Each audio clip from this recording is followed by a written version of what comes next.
এই দেশের নাগরিকের একটা পরিচয়পত্র। এখানে জেলা প্রশাসক সম্মেলনে প্রধান উপদেষ্টা ডক্টর মোহাম্মদ ইউনূস বলেছেন, পাসপোর্ট করতে পুলিশ ভেরিফিকেশন লাগবে না। এ ধরনের সিদ্ধান্তগুলো জনগণের কাছে পৌঁছে দিতে জেলা প্রশাসকদের প্রতি আহ্বান জানান তিনি।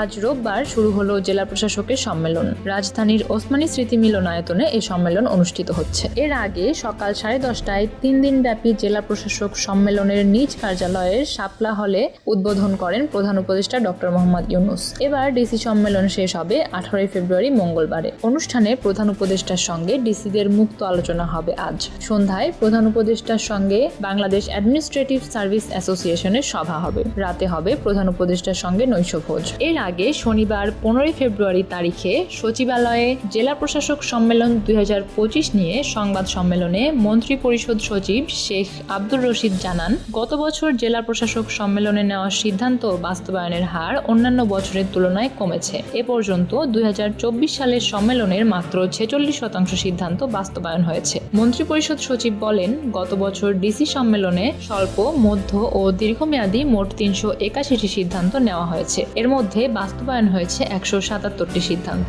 বাস্তবায়নাধীন 204টি। সিদ্ধান্ত বাস্তবায়নের হার 46%। ডিসি সম্মেলন সামনে রেখে এবার ডিসি ও বিভাগীয় কমিশনারদের কাছ থেকে 354টি প্রস্তাব পাওয়া গেছে বলেও জানিয়েছেন মন্ত্রিপরিষদ সচিব। ডিসি সম্মেলনকে সামনে রেখে এবার ডিসি ও বিভাগীয় কমিশনারদের কাছ থেকে পাওয়া 1245টি প্রস্তাবের মধ্যে 354টি প্রস্তাব কার্যপত্রে অন্তর্ভুক্ত করা হয়েছে বলে জানিয়েছেন মন্ত্রিপরিষদ সচিব।